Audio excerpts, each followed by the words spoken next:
La Sociedad Dominica de Medios de Comunicación, Sodomco, presenta A Pensar Más con Rosa María Palacios.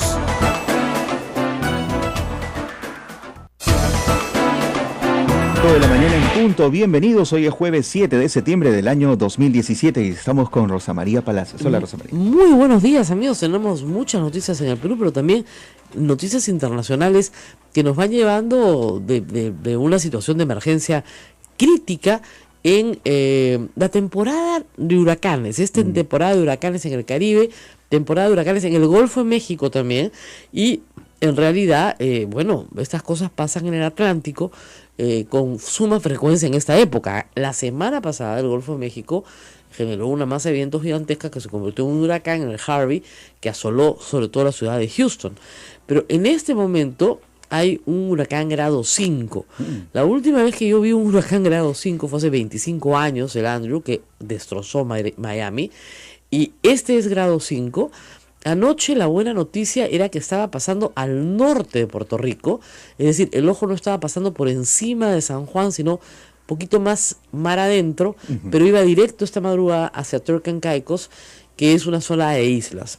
Para nuestros oyentes que no conocen esta zona del mundo, pues es una zona de islas donde no hay grandes elevaciones, o sea, no hay ningún lugar a donde trepar si quieren, ¿ya? Sí lo hay, ¿no es cierto?, en islas grandes como Jamaica, como Cuba, como República Dominicana, que sí tiene cadena montañosa, pero una isla pequeña como Antigua, por ejemplo, no tienes muchos sitios a donde ir. Montañas que repelen de pronto el huracán. No, que te puedas resguardar dentro, o sea, en altura. ¿Por qué? Hay que ganar altura en estos casos. Claro, porque las olas son de los metros que establezca la lluvia el huracán. Okay. Las olas entran y barren con las casas, digamos, que están muy pegadas al mar.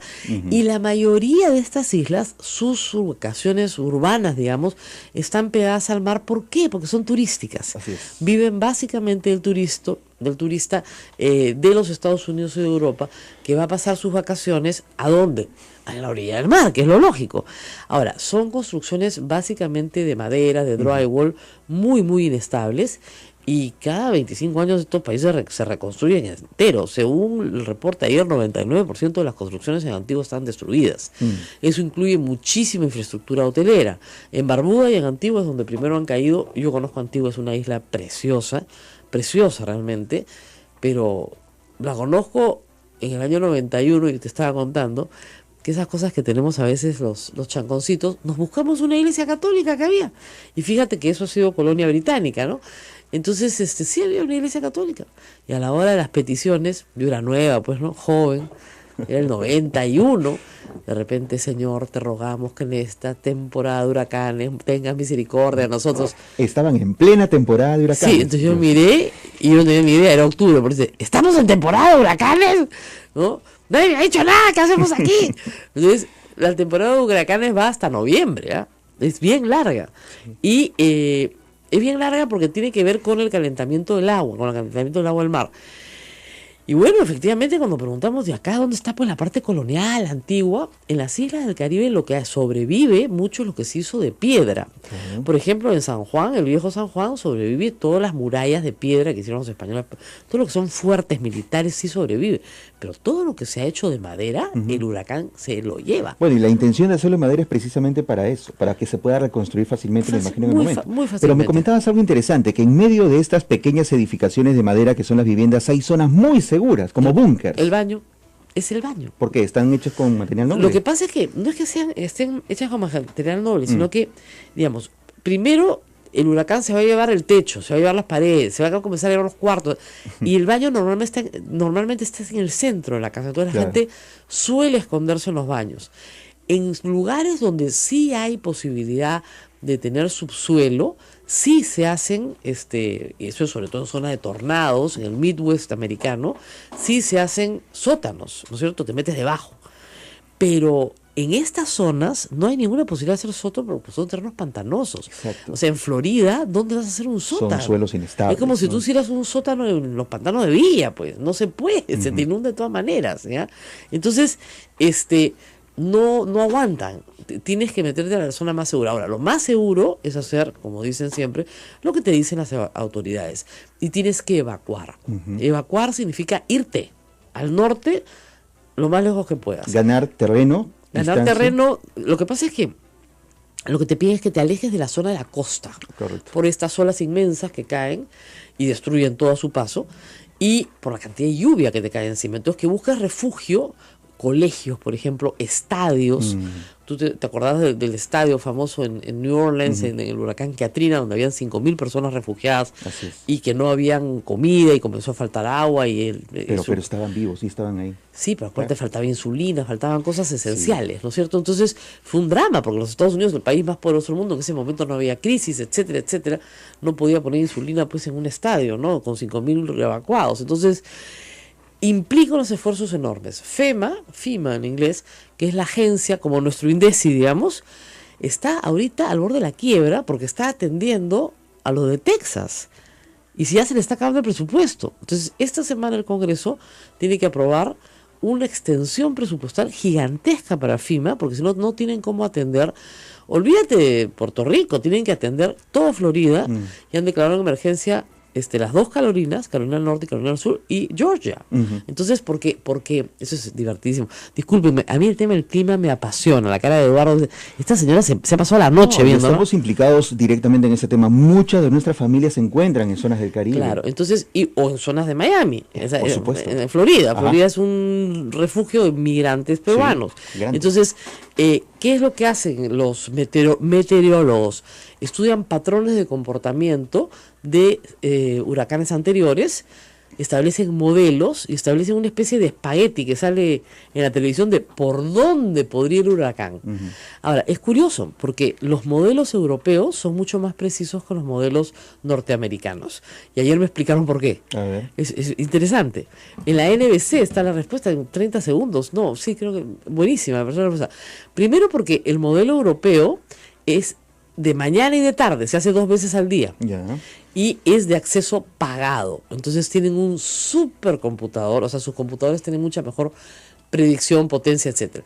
El modelo americano es público, se hace 1 vez al día. Entonces la precisión del modelo europeo siempre ha sido, en casi todos estos eventos, cuando se ha contrastado posteriormente lo que pasó versus lo que... Y ahí sí es predicción, ojo, ahí no es encuesta, ahí sí hay una predicción, no se puede decir con exactitud dónde va a tocar el huracán. Bueno, los más precisos son los europeos, siempre. Entonces han comenzado a preguntarse por qué, ¿no? Porque tienen más información. ¿Y qué pasa? Que la diferencia, digamos, son como 220 millas. Y 220 millas en distancia es un montón. Es como de acá a Ica, por decirles. ¿Me das cuenta? Entonces, yo no sé si el huracán va a caer en Lima o va a caer en Ica. Pucha, es una diferencia bien grande, ¿no es cierto? Mover a tanta gente. Exactamente. Sí, es y además, en el Andrew, por ejemplo, le dijeron a la gente, vayan hacia adentro de la zona del condado de Dade, ¿no? O sea, obviamente evacúen toda la línea costera, que estuvo bien, pero el ojo del huracán pasó por encima de Kendall. Y la gente que está, muchos testimonios de peruanos que han vivido terremotos, ¿no es cierto?, me decían, prefiero el terremoto. Prefiero el terremoto. Porque el terremoto dura 1 minuto, 2 minutos, ya, acabó. El huracán es la noche entera. Y es un ruido ensordecedor. Y tú estás encerrado dentro de un baño, a veces con muchas personas, y afuera escuchas que se está acabando el mundo. Y no sabes lo que está pasando, estás a ciegas, porque además se apaga la luz y además se corta el agua. Entonces la gente se desespera por conseguir agua y se desespera por conseguir comida, porque sabe que durante 3 o 4 días nadie lo va a ayudar. Pero por lo menos en el caso de los huracanes eso se puede predecir. La ventaja es que Esa se es la puede ventaja. predecir. Antiguamente no se podía predecir. Hasta 1935 hay un gran huracán, por ejemplo.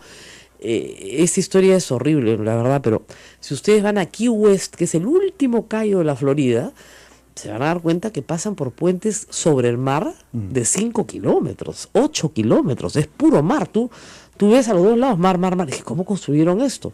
Bueno, estaban construyendo la primera vez, el primero, el que hay ahora es muy moderno, y un huracán pasó y se llevó a todos los trabajadores. Pues no había forma de predecirlo. Ahora sí, ¿por qué? Desde que tenemos satélites en el espacio, es evidente que es mucho más fácil de predecir. Claro. Los satélites se comenzaron a lanzar mucho tiempo después. Antes se usaba el barómetro y otros instrumentos de medición de la temperatura del aire para establecer si iba a llover, no iba a llover, cuánto iba a llover. Ahora lanzas el satélite al espacio y tienes toda la información. He escuchado que este huracán tiene 290 kilómetros por hora en cuanto a velocidad, Claro. y que es uno de los más peligrosos en 100 años. Sí, porque o sea, los gringos miden todo en millas, ¿ya? Sí, sí, sí. Entonces, una milla es 1.5, me parece, o 1.4, ¿ya? Kilómetros. Entonces, es como si te atropellara un tren. Vamos a ponerlo así, ¿ya? Las probabilidades de sobrevivir son casi nulas. Así, además se lo dicen a la gente, ¿ah? Sí. Una y otra vez. Además, no solamente es que el viento te empuje, te caigas y te golpees, sino que te caen cosas encima. O sea, aparece un yate en medio de un parque, ¿no es cierto? Sí. Claro, es un container encima de un edificio. Ayer la preocupación central en Miami, que todavía no ha tocado el huracán, va a tocarlo probablemente el sábado en la mañana, la preocupación central en Miami era qué hacían con 25 grúas que estaban en la línea costera construyendo. Grúas gigantescas que están en el piso 35, porque el viento abajo va pues a 150, 300, 200 kilómetros por hora, pero en el piso 35 Claro. va a 250. Y no hay tiempo de bajar las grúas, ¿tú sabes? Porque una grúa de esas para bajarlas te demoras una semana. Ajá. Entonces, la Se única convierte solución en- de ingeniería que tenían posible era amarrar bien las bases de la grúa y dejar suelta la parte larga para que corra como una veleta. Claro. Y de vueltas, vueltas, vueltas, vueltas. No para pedirle viento, sino para que vuelte, vuelte. Claro, que se desprenda de eso sería fatal. ¡Claro! ¿Tú te imaginas Justo. ese material volando por los aires y llevándose todo a su paso? Son 25 grúas solo en la línea costera, ya, porque se están haciendo condominios, casas, etcétera. La línea costera de Miami hace 50 años, por decirte, no tenía la cantidad de edificios que tiene hoy.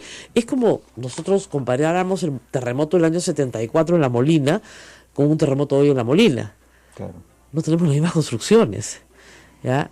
Y los efectos van a ser muy, muy duros porque no hemos probado todavía esas construcciones.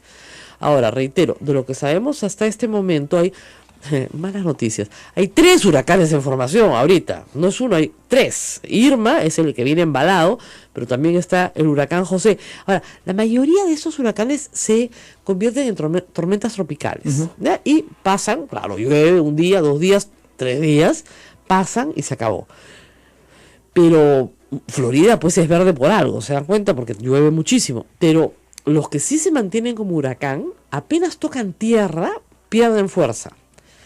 Lo que pasa con el huracán Irma es que solo ha tocado tierra en Barbuda y Antigua, Ajá. de ahí no ha tocado en San Juan, se está yendo de frente sobre Turks Caicos, y de ahí va por la costa de República Dominicana y sobre Cuba. Digamos, no está descargando la fuerza, Exactamente. se está yendo Ahora, con apenas toca los Cayos y Florida, ya mainland, como se llama, o sea, la tierra firme, si quieres, ahí va a bajar su potencia y pasa a ser un huracán de grado 5 a un grado 4. Pero el grado 5, como les digo, no hay uno hace 25 años. todo. Uf.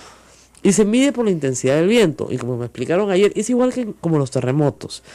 No es que el terremoto, que cuando nosotros decimos es punto 5, ya el punto 6 es un poquito más y el punto 7 un poquito más que el 6. No.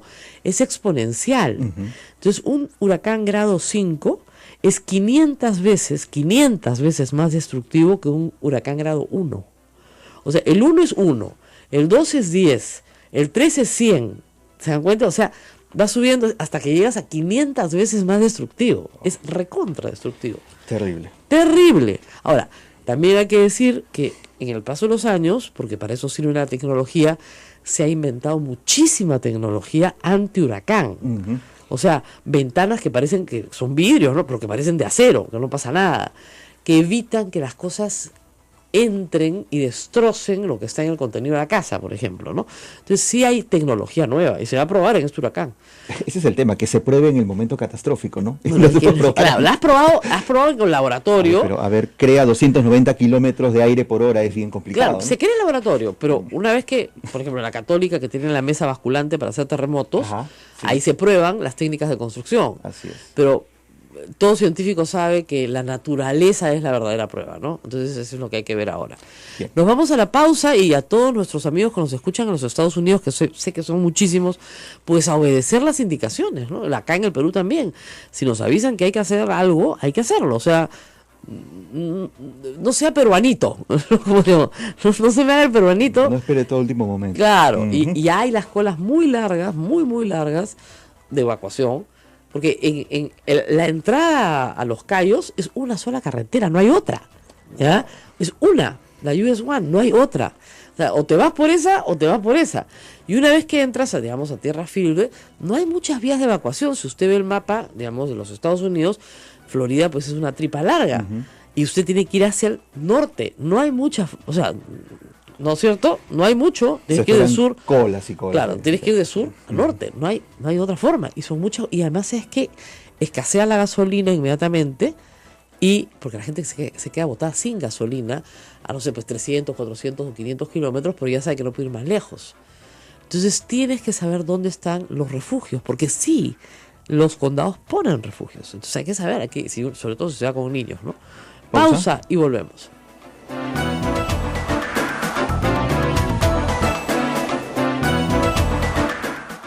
Sodomco, Sociedad Dominica de Medios de Comunicación. 8 de la mañana, 19 minutos, continuamos. Esto es A Pensar Más en la Sociedad Dominica de Medios de Comunicación. Estamos con Radio Santa Rosa en Lima, también en Facebook Live, en donde ustedes pueden dejar sus comentarios y también sus preguntas. Radio Santo Domingo RSD Chimbote, Radio San Martín Arequipa, Radio Veritas RTV Cusco, Radio Cepagua Ucayali y también con Radio Quillabamba La Convención y Radio Madre de Dios en Puerto Maldonado, que se prepara para la visita del Papa Francisco. Estamos con Rosa María Palacios y nuestro invitado hoy, el doctor Carlos Rivera. Adelante. Carlos sabe todo lo que vamos, pero no sabe cómo llegar. Le estamos explicando acá todas las rutas posibles. Parezco el huracán Irma. Una ya. ruta que no es nada comercial y que creo que los mapas de Uber deberían considerarlo para llegar al centro. Ni la cuentes. Era como No, cuando, por eso te digo. en la época en que yo trabajaba en Exitosa y me iba por el Cerro Armatambo, hasta los taxistas me miraban. Dele, le digo, yo sé por dónde lo estoy llevando, cacho. Este es un paseo paisajista, 3 huacas, por lo menos tiene la huaca Lechuza, la huaca Armatambo. Una ruta histórica. Usted conoce todo. O sea, yo salgo, digamos, de Miraflores, no es por nada, hasta Villa, sin un solo semáforo, del agua,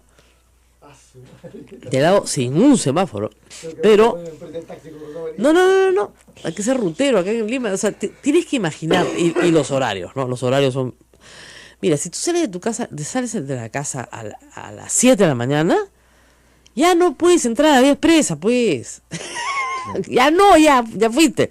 6:30, la vía expresa, tranquilo. A partir de las 7:15, 7:30, o ahorita, a todos mis amigos que están atrapados en la Javier Prado, como dicen, el último infierno del cual Dante se olvidó ¿no? De graficar. De graficar, porque ahí está. Sí. Bueno, vamos a hablar de otra historia. Hoy está con nosotros Carlos Rivera, porque se inicia el caso El Frontón.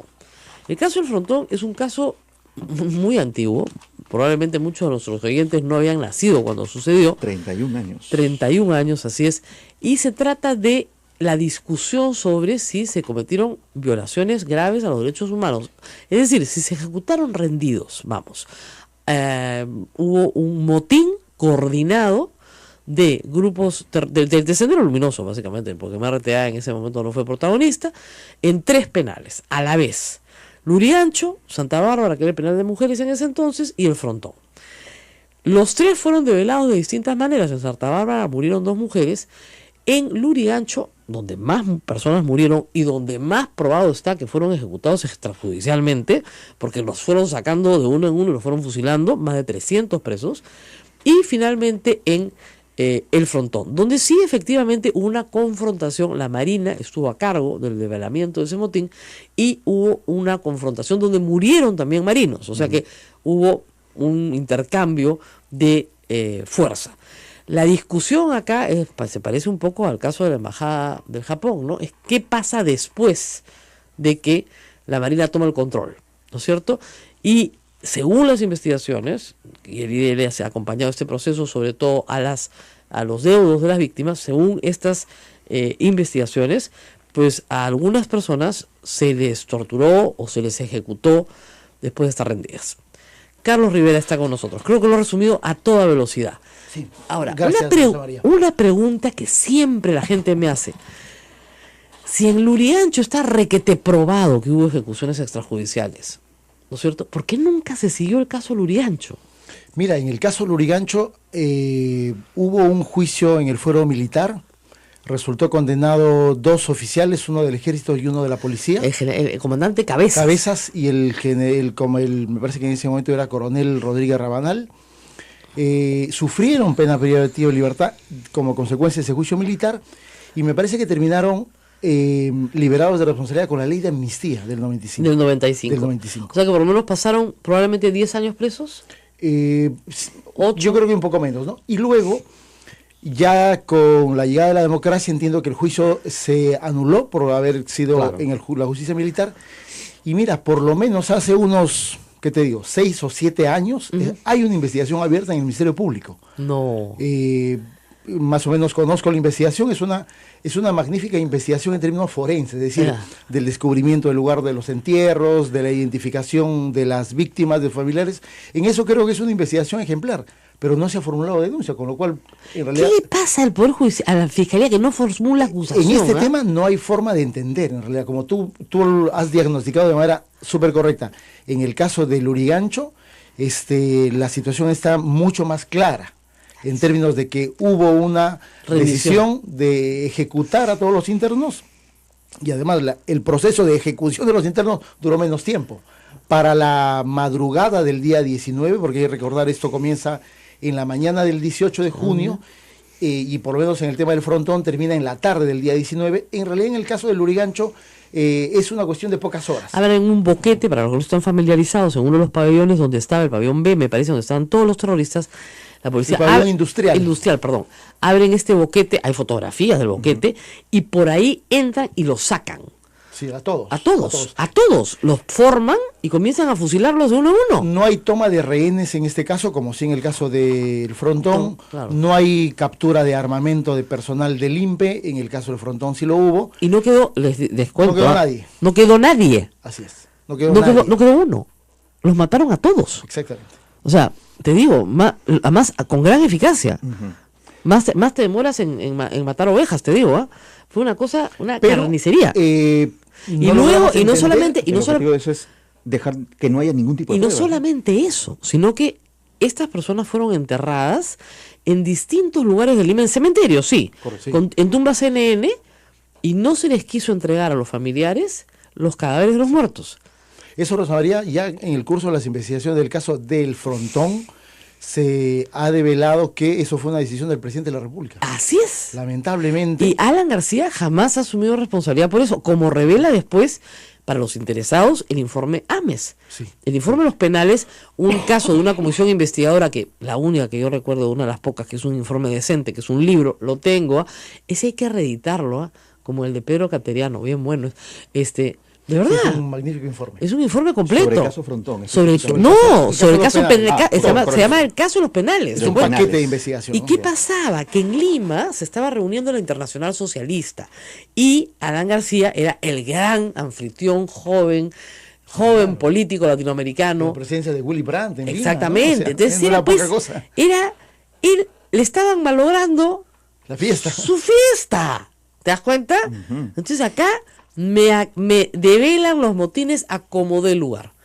¿Ya? Lo de Santa Bárbara, murieron 2 mujeres, nunca supimos qué pasó ni por qué, porque no hubo ni siquiera una investigación. Y quedó el frontón. Ahora, ¿por qué en el caso del frontón ha habido tanta perseverancia? ¿Por qué han habido sobrevivientes, usted cree? Porque en el caso del frontón hay diversas circunstancias. Efectivamente es un escenario completamente diferente al del Lurigancho. Completamente diferente. Es una acción concertada sin ninguna duda. Sendero busca justamente golpear políticamente al gobierno aprista. Así es. Ante la presencia de muchos medios de comunicación internacional como consecuencia de este Congreso de la Internacional Socialista, ¿no? Y en el caso del frontón comienza a presentarse una circunstancia diferente. Hay la captura de 3 rehenes, 3 agentes del INPE, armados, y se les quita su armamento. Y eso es lo que origina que en un primer momento hay una intervención de la Guardia Republicana, que en ese momento era la encargada de la vigilancia de los penales. La Guardia Republicana se ve sobrepasada porque no hay forma ni de negociar, ni de develar el motín, y hacia el inicio de la tarde del día 18, como consecuencia de un acuerdo del Consejo de Ministros, es la Marina la que asume el control. Primero se envía una comisión, ¿se acuerda? Que con megáfono... La comisión, la que existía en ese momento, que era la Comisión de Paz, que era parte de los compromisos de García con el tema de resolver los graves problemas ya de derechos humanos que existían. Que ya existían graves problemas de derechos humanos. Fernando Cabieses era el presidente de la comisión, me parece que se va con otra de los integrantes. Exactamente, urgen, o sea, instan con un megáfono a las personas a rendirse, y las personas dicen que no se van a rendir. Exactamente, no hay punto de negociación. No hay punto de negociación posible. Así es. Nada. Entonces, empieza una acción militar. Así es, sí. No hay discusión sobre que la operación militar era legítima. Era una operación legítima, sin duda alguna. Sin duda alguna. Entonces, ¿dónde está entonces el problema de graves violaciones de derechos humanos? A ver, hay dos momentos, luego ya que la Marina encarga la zona naval del Callao, y la zona naval del Callao decide enviar a la Fuerza de Operaciones Especiales, que en ese momento era jefaturada por el capitán de navío Luis Gianpietri Rojas, luego vicepresidente de la República. Al inicio... para el lenguaje común de la gente, los FOES. Los FOES, efectivamente. Entraron una fuerza especial de la especializada, Marina, ¿no? así es. Ahí comienza a haber una intervención paralela en términos de la intervención de las Fuerzas Armadas, la Marina, y según la versión de Gianpietri, del encargado y representante del presidente de la República, el señor Agustín Mantilla. Exactamente, que era viceministro del Interior. ¿Ministro o viceministro? Viceministro del Interior. Gianpietri, en por lo menos 3 declaraciones distintas, cuando es testigo en la investigación del Ministerio Público, cuando es testigo en el proceso penal, él señala que hay una orden de la segunda zona naval de la Marina, y la orden es: atiende los pedidos del señor Mantilla, porque es el representante del presidente de la República. Muy bien. Y el representante del presidente de la República es un poco el que marca la pauta del inicio de la intervención militar. Muy es bien. una cosa que se ha cuestionado a Gianpietri en el curso de sus declaraciones, y él lo que ha señalado que él tenía ese encargo y esa orden. Esa que su él, orden. Haga caso a lo que el señor Ahora, Mantilla estaba... Parece lógico que el poder militar se subordine al poder político. Es decir, si el representante del ministerio, el representante del presidente de la República le dice ya, entran, ¿no? Sí, pero claro, es una operación militar, ¿no? Y luego esa representación de Mantilla es desconocida por el presidente de la República. Creo que hay otro tema, ¿no? Pero en términos de la operación propiamente militar hay dos momentos. Un momento en el que efectivamente hay un nivel de enfrentamiento armado, mutuo, porque hay 3 senderistas que tienen armas de fuego, ¿no es cierto? Mueren militares también. Mueren 3 infantes de marina como consecuencia de la acción de parte de los senderistas. Y luego ya hay un absoluto sometimiento de la gente de Sendero y de los que estaban en el llamado pabellón azul al poder militar de la Marina, ¿no es cierto? Obviamente ya hay una acción en términos de dimensión de la capacidad militar absolutamente superior. Ahora, de parte eso de la está Marina, fotografiado. Totalmente fotografiado. Así es. Y ya luego del proceso el inicio del proceso de rendición, que se da tempranamente la noche del 18, y hay un proceso que la Fiscalía identifica que es parte de las violaciones a derechos humanos de los internos, ¿no? Y es en ese proceso que podemos identificar, es el inicio de la segunda etapa de la operación militar, en el que ya la Fiscalía identifica que hay por lo menos 3 formas de eliminación en tiempos diferentes de los internos. La Fiscalía establece que hay un primer proceso de eliminación por un método de contrición, dice la Marina, que es porque está demostrado que el pabellón azul es derrumbado con el... Hay un equipo de demolición. Específico de aplastar a los internos. Ya. Lo ha declarado el propio Gianpietri y otros oficiales. Se coloca explosivo C4, un explosivo plástico, se quiebra las columnas del pabellón y se trae abajo el pabellón. Ahora, pero lo que pasa es que los de adentro no querían salir y estaban armados. Totalmente, eso es totalmente cierto, ¿no? Entonces dijeron, no, demolición. La demolición. La Fiscalía identifica que ahí se produce la mayor cantidad de víctimas. Bueno, pero es bien discutible, ¿no es cierto?, desde el punto de vista de una operación militar. Si yo les estoy instando a que salgan y les estoy diciendo que me voy a demoler el pabellón si no salen, y me demuelvo el pabellón, estoy cumpliendo con lo que les he dicho que va a suceder. Avisaron. Probablemente, ¿no? Probablemente. Una cosa que agrava esa situación es que no necesariamente todos los que estaban dentro eran senderistas. No, Sin evidentemente. duda alguna. Y eso creo que sí coloca un necesario estándar de... Y aún si lo fuera, no se puede hacer ajusticiamientos, así es. Pero si a ti te dicen, vamos a volarnos el pabellón si no salen, tienen que salir y rendirse, nos vamos a volar el pabellón, ¿eh? Y tú ves que ponen los explosivos y no sales, ya... Claro, estás advertido de una ofensiva militar. Es como si te dijeran, ¿no? vamos a disparar, al que pase, disparo, pues... Y luego la Fiscalía identifica ya en el proceso de rendición, ya más claramente advertido como consecuencia de la demolición del pabellón, ya durante la madrugada y mañana del día 19, que es un proceso ya de desarrollo de fusilamientos, ¿no es cierto? Esa es la parte. En la parte trasera de lo que quedaba del pabellón comienza a fusilarse a los internos. Más o menos se calcula que cuánta gente fue fusilada. La Fiscalía habla de por lo menos unos 30 fusilados, ¿no? Con el mismo método del frontón. Del Urigancho. Del Urigancho, efectivamente. Ahora, bueno, ahí hay dos pruebas importantes. Uno, obviamente, la evidencia forense de que hay personas ejecutadas con disparos de arma de fuego, la declaración de varios marinos que reconocen que efectivamente les ordenaron fusilarlos, y el señor Mejía Huerta, que es el llamado Lázaro, uno de los fusilados que no murió, y que 3 o 4 días después es rescatado por elementos de la Marina, ¿no? Bueno, vamos a hacer una pausa y regresamos con mucho más. Este es el caso del Frontón. Vamos a ver, sorpresa, quiénes son los procesados. Porque dirán, ese bueno, es un buen dato. Claro, y el presidente, no. Vamos a ver quiénes son los procesados. Volvemos.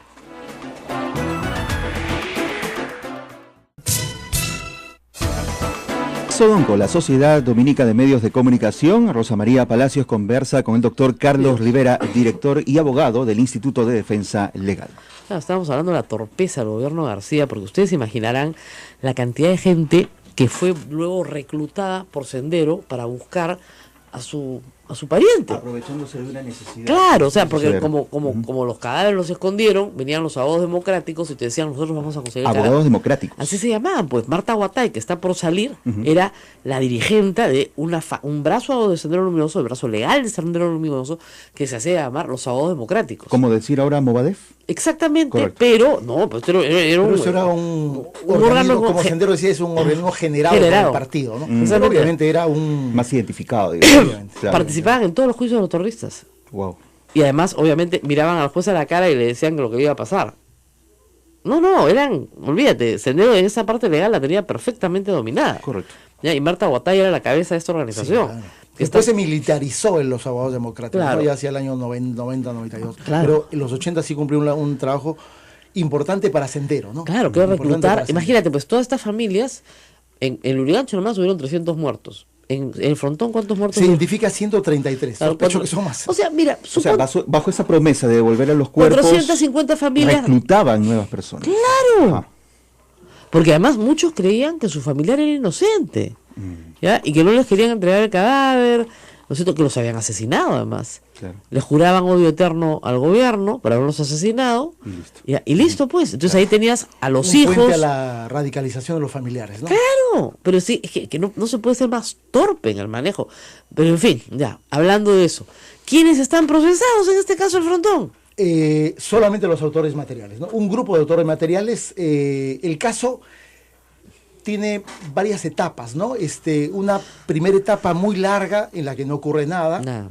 El año 95, de las más de 30 sentencias de la Corte, la primera que emite la Corte contra el Estado peruano es el caso de Negra Alegría, también 2 víctimas del Frontón. Claro. Luego el IDL recurre a la Comisión Interamericana con el caso de Norberto Durán y Gabriel Ugarte, el caso de Durán Ugarte, sí, en el que obtenemos una sentencia el año 2000. Esa sentencia sí ya tiene consecuencias porque la Corte ya ordena que el Estado peruano desarrolle investigaciones. Se inicia una investigación el año 2001, ya en el Ministerio Público. En el juicio de la Corte nos descubrimos una cosa que no sabíamos en absoluto, que era que había ocurrido un juicio militar entre el año 86 y el año 89. Cosa que había sido completamente secreto. El señor Tapia, actual abogado de los militares, era el agente del Estado peruano, y le dijo a la Corte que no podía haber un nuevo juicio porque ya estaban juzgados. Y la Corte dijo, oye, ¿pero qué juicio? Y él informó que había existido un juicio en la sede militar. 111 marinos procesados, 111 marinos absueltos. Lógico. Obviamente, ¿no? Ya. Se inicia una investigación en el año 2001, el año 2002 se archiva el caso, en abril del 2001, nosotros apelamos y al mes siguiente un fiscal superior, Carlos Navas, confirma el archivamiento. Después Carlos Navas Rosa María sería designado por Alan García como miembro de un tribunal de la OCE. Si ocurriría, hoy día sería un escándalo, ¿no es cierto? Claro, lógico. En esa época Y el año 2002, la Corte Interamericana emite una resolución de cumplimiento y le dice al Estado peruano que no ustedes puede tienen que reabrir el caso. Así es. Y el caso continúa, y en diciembre del 2004, el fiscal Mario González formula una primera denuncia solamente contra 10 marinos. Ahí es ¿Solamente cuando, contra quién? 10 marinos. 10 marinos. Ya. Y es ahí cuando Que incluían a Iampietri ahí. No. Son 10 elementos operativos de la FODES, pero nada más. Ya. Y archiva la investigación a favor de García, Iampietri, Nicolini, Arnaiz, Mantilla, todos los que podrían ser considerados como autores inmediatos, ¿no? Por lo tanto, ahí comienza a haber dos líneas paralelas, contemporáneas. En enero del 2005 se abre el proceso penal, que hasta es el que mañana comienza el juicio, y a la par hay una vía de apelación al interior del Ministerio Público.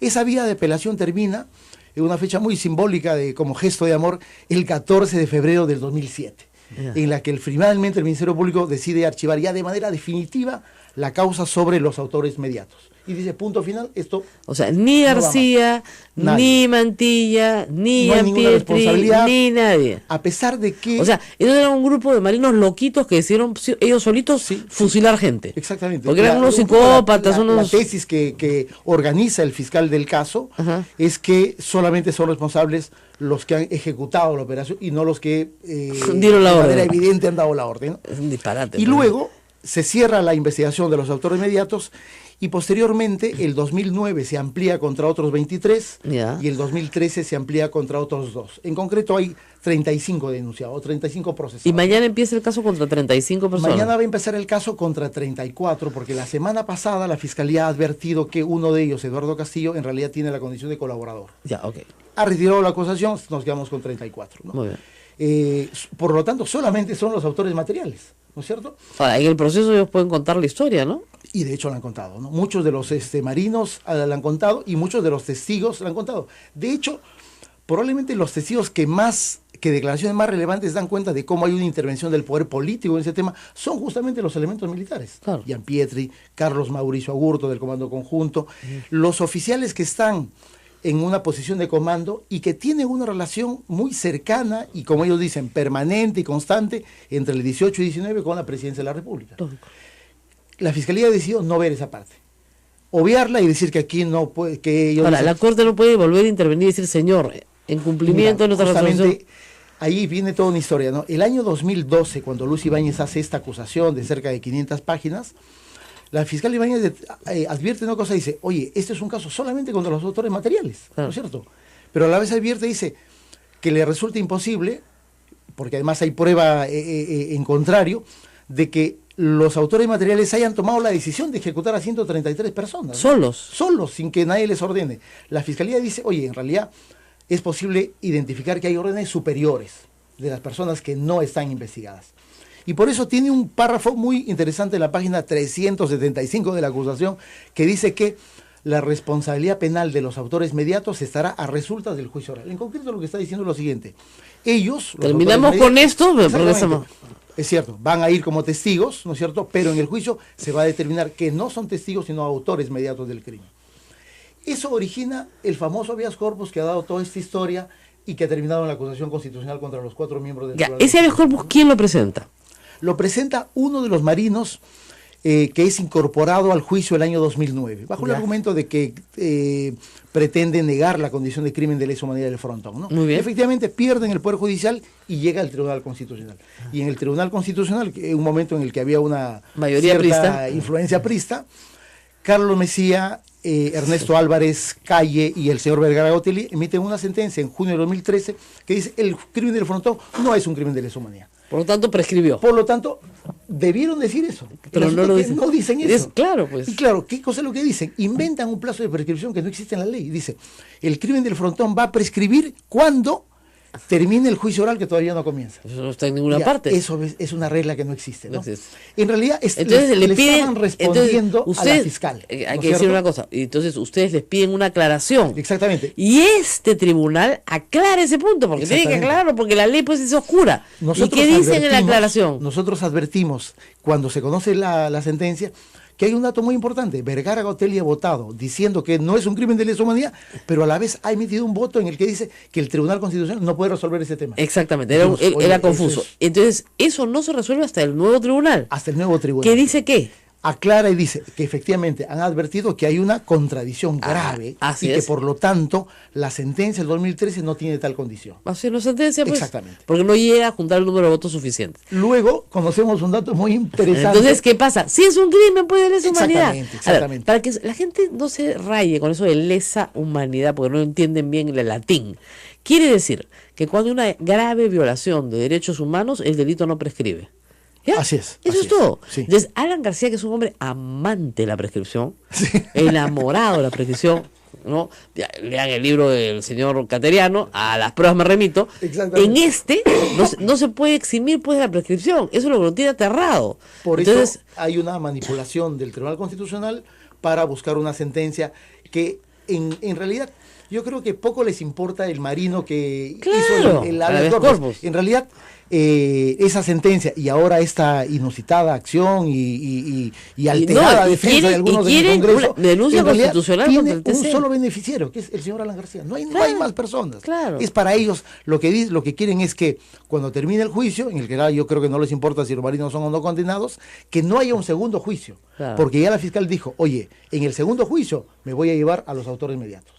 En realidad esa es un poco la historia. ahora, ¿no? este juicio empieza ahora, la fase oral. ¿Cuánto tiempo cree que dura la fase oral? ¿Un año? Yo creo que por lo menos 2 años. 2 ¿no? años de 2 fase años, oral. ¿no? Qué bárbaro, ¿no? La gente dice, sí, pues porque hay que escuchar a 33 personas. Es un juicio contra 34 ¿Cuánto? acusados, Claro. 82 testigos y peritos. Claro. Es un caso complejo, ¿no es cierto? Es un caso complejo. Espero que no utilice el tiempo que han durado juzgando a los cabitos, que son 6 años. Claro. Ojalá mañana vamos a hacer Ahora, con miren, la Fiscalía un para- pedido para que pero el para que tribunal quede claro. dedique un tiempo especial al caso. Ahora, para que quede claro, nadie discute, y eso hay que tenerlo, porque a veces en el ejército son muy obstusos, discúlpeme la palabra, pero para entender, nadie discute que hagan su trabajo y que lo hagan bien. Sin Es decir, duda, sin duda. si te están disparando, tú contestas el disparo, el enfrentamiento, legítima defensa, y tú tienes las armas que te han puesto el Estado en Además, las Rosa manos. María, esa parte de las situaciones de enfrentamiento está perfectamente regulada en el derecho internacional. O Así sea, es. cuando se producía el enfrentamiento armado, los elementos de la Marina tenían el perfecto derecho y obligación, de eliminar a los subversivos, Así es, sin ninguna duda. Sin ninguna duda. Pero en este caso estamos hablando de rendidos. Lo mismo que pasó con el MRTA en la Embajada del Japón. Es decir, no estamos hablando de personas que están en una situación de beligerancia activa contra otro, ¿no es cierto?, legítimo detentador de la fuerza, porque la fuerza, ¿no es cierto?, es monopolio del Estado. Bueno, no. Estamos hablando de un rendido, de un agachadito, de alguien que tienes tirado al suelo, entonces tú vas a dar fusilamiento, pum, fusilamiento, pum, fusilamiento, pum. ¿Por orden de quién? Y además que responde al mismo patrón del Urigancho, porque exactamente lo mismo se hizo en En realidad, Urigancho. debió ser un solo juicio, ¿no Claro, es cierto? claro. Con la Fiscalía hemos acordado utilizar eso como un elemento, lamentablemente, un elemento de contexto, Ahora, que usted- ayude a entender de que El digamos, IDD no es representante de quién. solo de 2 personas y de una familia que es Norberto Durán Ugarte y Gabriel Ugarte Rivera, que son Que ellos alegan no ser terroristas. de hecho no lo son, fueron detenidos a finales del año 83, lamentablemente terminaron en el Lurigancho o en el Frontón. ¿Por Y qué mira, delitos? Rosa María, por terrorismo. Ya. Y en mayo del año 87, el 6º Tribunal Correccional de Lima, ¿cómo antes se llama?, los absolvió. O sea, es una historia en realidad dramática. De terror. De porque- terror, en o realidad, sea, ¿no? claro, o sea, por error estaban en el sitio equivocado en el momento equivocado. Así es. Y un año después, y sobrevivieron.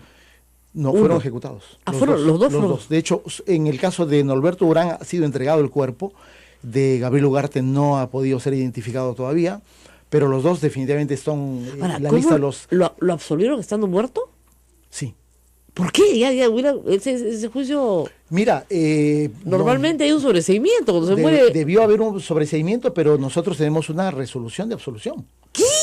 Exactamente, sí. ¿El O Poder sea, Judicial absolvió a un muerto?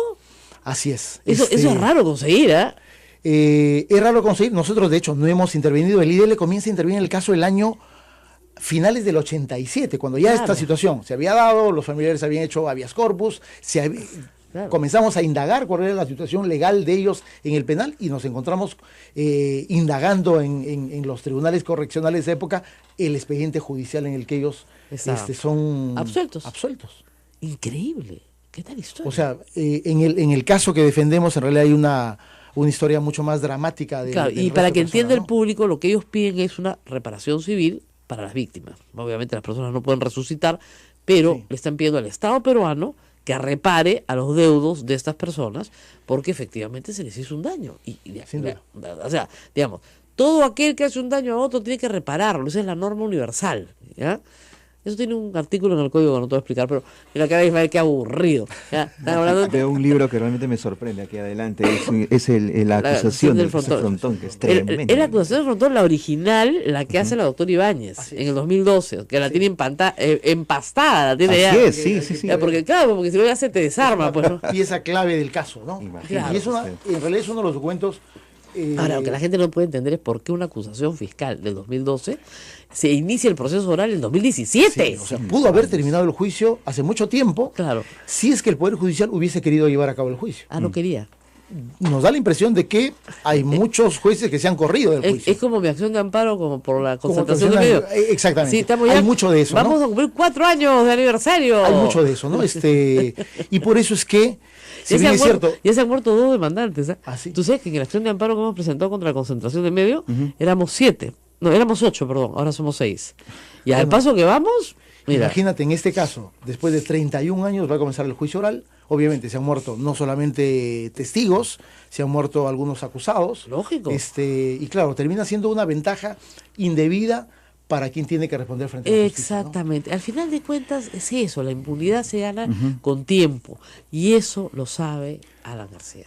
Mejor que nadie. No, sin ninguna duda. Va a ser un juicio, yo creo, no solamente complejo por el dato procesal de la cantidad de acusados, la cantidad de testigos, sino también porque no nos cabe ninguna duda que, por ejemplo, este tema de la acusación contra los jueces del TC es como se suele decir, le pego a Juan para que escuche a Pablo, ¿no es cierto? O sea, obviamente que si te vas a bajar a 4 jueces del TC, ¿cómo va a percibir eso un juez del Poder Judicial? Digamos, contra mí, ¿qué van a poder hacer? ¿No es cierto? Le hablo a Juana para que escuche Chana. Exactamente. Ese dato va a ser muy complicado y es un dato político que está presente en el día de hoy. Hoy, acá tengo, Fujimorismo prepara denuncia constitucional contra miembros del TC. Otra, varias. ¿Por qué? Esta por el habeas corpus, que ya está presentada. Así es. Y otra más por el caso de la ley antitransfugismo. O sea, los van a volver locos.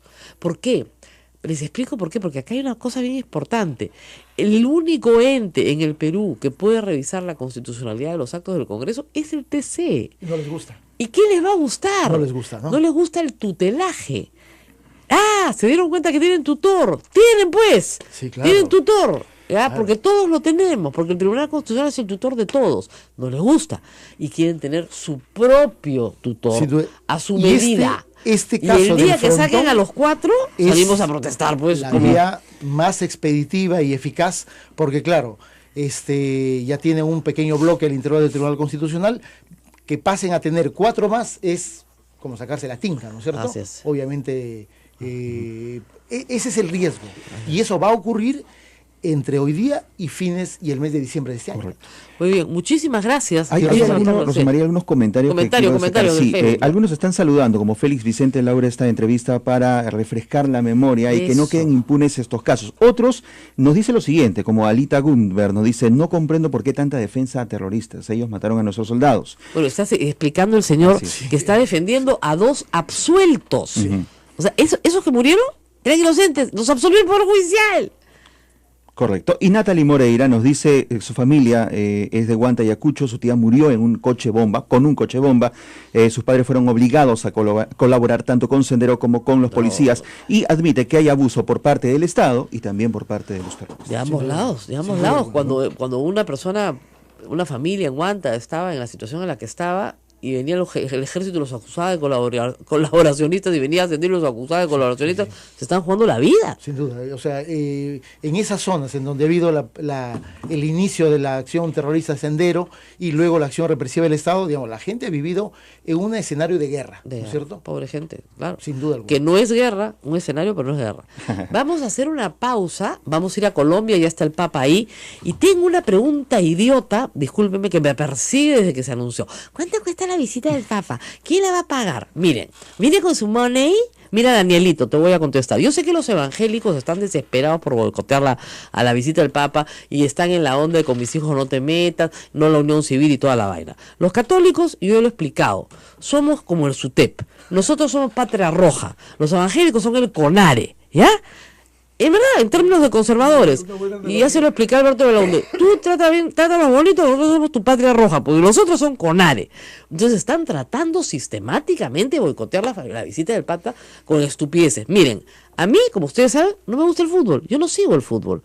Sin embargo, entiendo que un partido de clubes privados, ¿no es cierto?, tiene que usar policía, porque si no la gente se mata, ¿ok? Muy bien, con mis impuestos, a mí que no me gusta el fútbol, ¿no es cierto?, cuidan por miles de millones de soles durante todo el año a un montón de salvajes que van a los estadios. ¿Ya? Muy bien, a ver, clubes privados que deberían pagar su propia seguridad, ¿no es cierto? Si viene el Papa, ¿no hay que ponerle policía? ¿Y si lo matan en el Perú? ¿Qué hacemos? ¿Cómo es? ¿Ya? A ver, o sea, yo lo matan en el Perú. A ver. Entonces, lo único que el Estado peruano le pone es seguridad. Nada más. El resto, papito lindo del Perú, no viene con su money, lo ponemos los católicos. Los católicos. Y estoy seguro que la conferencia episcopal rendirá cuentas de todo lo gastado. Porque además acá las empresas privadas y en Chile también bancan cualquier cantidad de cosas que se hacen en la visita del Papa, ¿no? Uno pone un estrado, otro pone las luces, otro pone el sonido, otro pone el micro, nosotros ponemos nuestro trabajo gratuito. Todos los periodistas que somos católicos lo hacemos gratis, no cobramos nada. Entonces, déjense hablar tonterías, por el amor de Dios. ¿Quieren boicotear la visita del Papa? No lo van a lograr. Porque además, ya en el fujimorismo, ¿no? Se les encogió todo. Cuando se dieron cuenta, yo les dije ayer bien fuerte, que la bancada evangélica que tenemos en el Congreso, donde están sobre representados un grupo minoritario, ¿no es cierto?, está haciendo lo que le da la gana con el fujimorismo. Entonces impedían que el presidente vaya a ver al Papa. Esa es una actitud anticatólica, claramente anticatólica. No me vengan con cuentos. Entonces están tratando de boicotear la visita del Papa, que no quieren que el presidente vaya al Vaticano. ¿Qué cosa es eso? Entonces ayer Salaverry salió a decir, nosotros nunca hemos dicho que el presidente no puede viajar. No, mañana mismo lo autorizamos. Pues se le encogió todo. La reculada, como cuando llegó el Movadef, ¿no? Cuando llegaron los de Cornare, donde Becerril, a pedirle que derogue la ley, ahí se acabó la historia. Y es que son unos genios, ¿ah? Se les nota el fustán a cada paso. Bueno, vamos a la pausa y regresamos. Gracias al doctor Carlos Rivera, director de IDL. Hasta otro momento, pausa y retornamos con información sobre el Papa.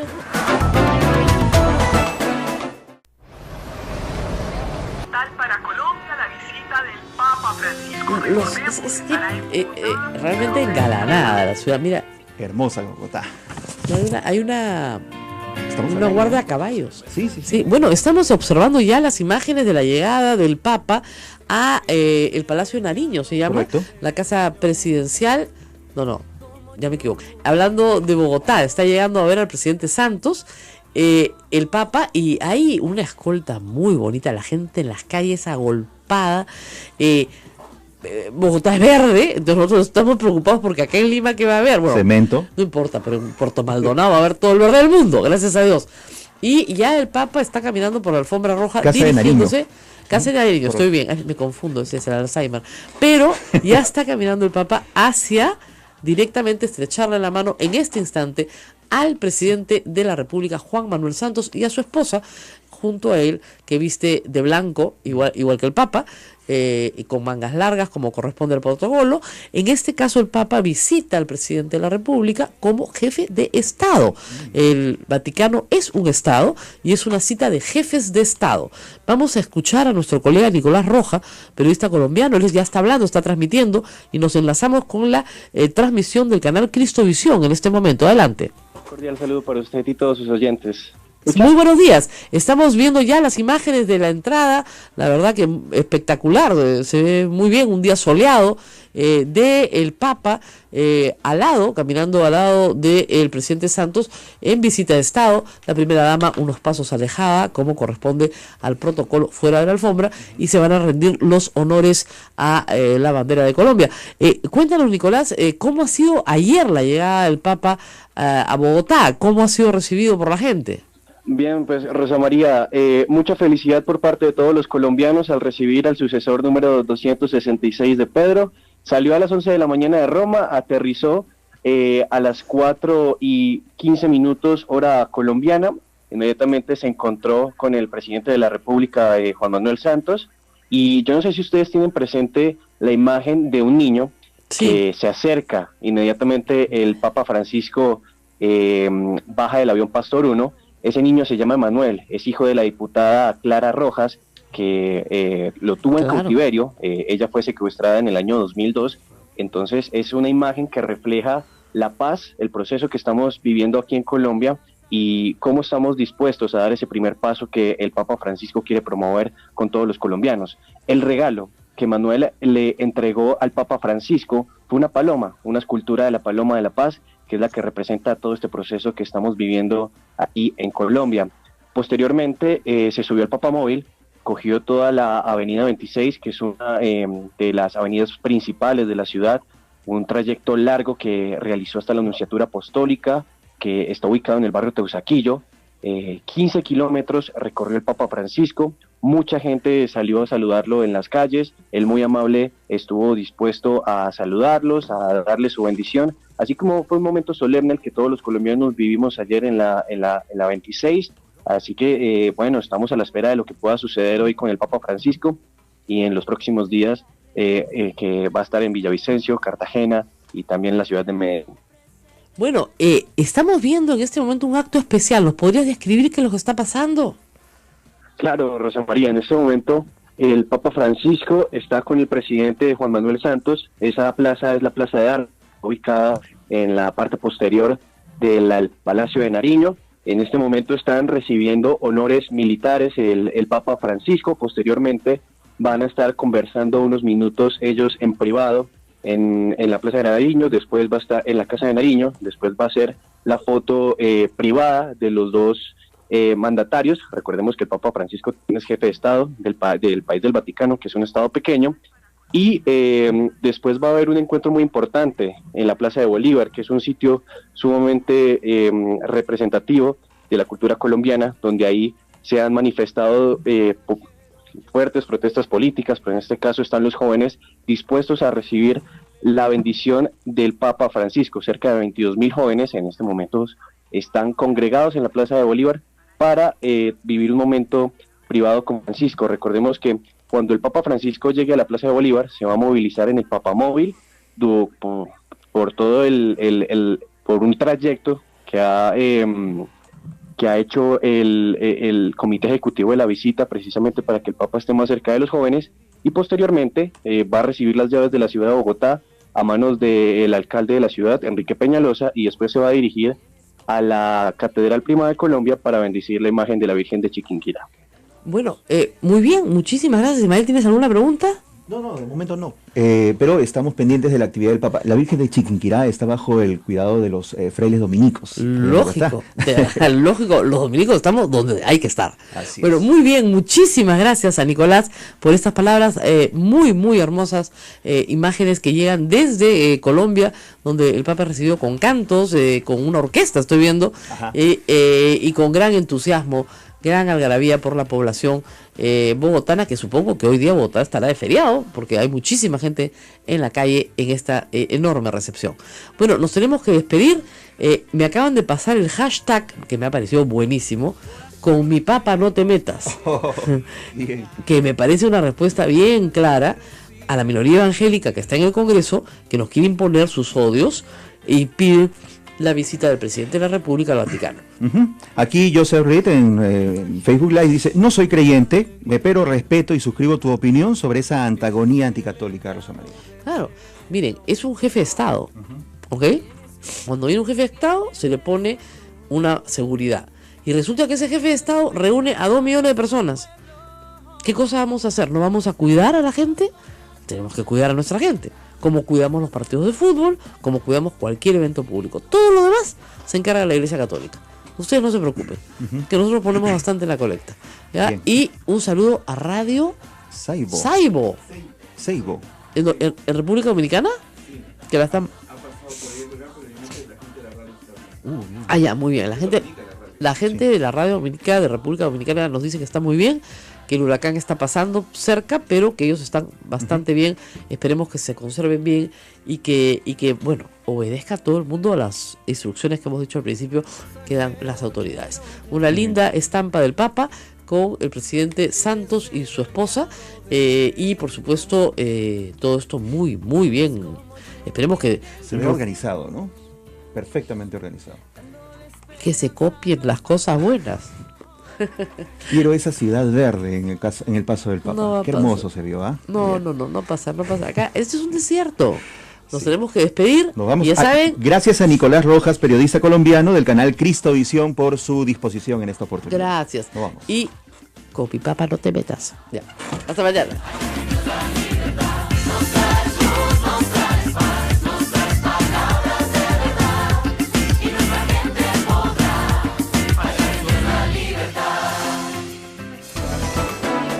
Hasta aquí, A Pensar Más con Rosa María Palacios. Este programa fue producido por la Sociedad Dominica de Medios de Comunicación, Sodomco.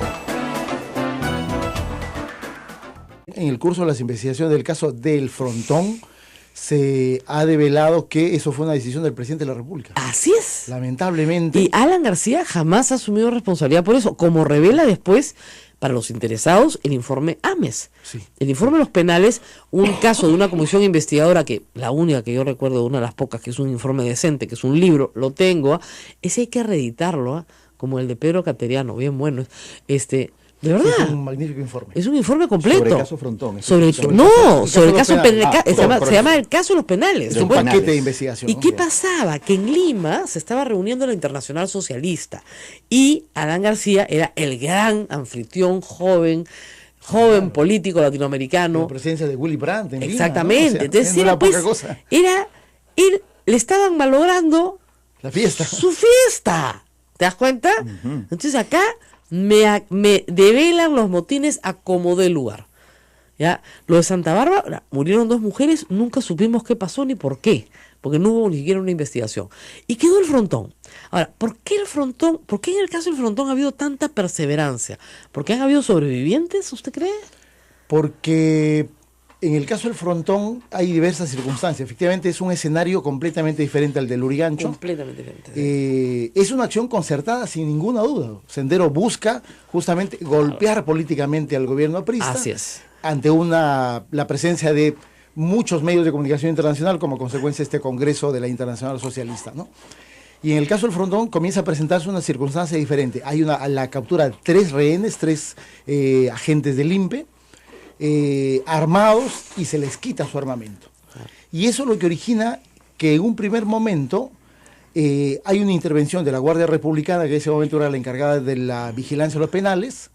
La Guardia Republicana se ve sobrepasada porque no hay forma ni de negociar ni de develar el motín, y hacia el inicio de la tarde del día 18, como consecuencia de un acuerdo del Consejo de Ministros, es la Marina la que asume el control del... Primero se envía una comisión, ¿se acuerda? Que con megáfono... La comisión, la que existía en ese momento, que era la Comisión de Paz, que era parte de los compromisos de García con el tema de resolver los graves problemas ya de derechos humanos que existían. Que ya existían graves problemas de derechos humanos. Fernando Cabieses era el presidente de la comisión, me parece que se va con otra de los integrantes. Exactamente, urgen, o sea, instan con un megáfono a las personas a rendirse, y las personas dicen que no se van a rendir. Exactamente, no hay punto de negociación. No hay punto de negociación posible. Así es. Nada. Entonces, empieza una acción militar. Así es, sí. No hay discusión sobre que la operación militar era legítima.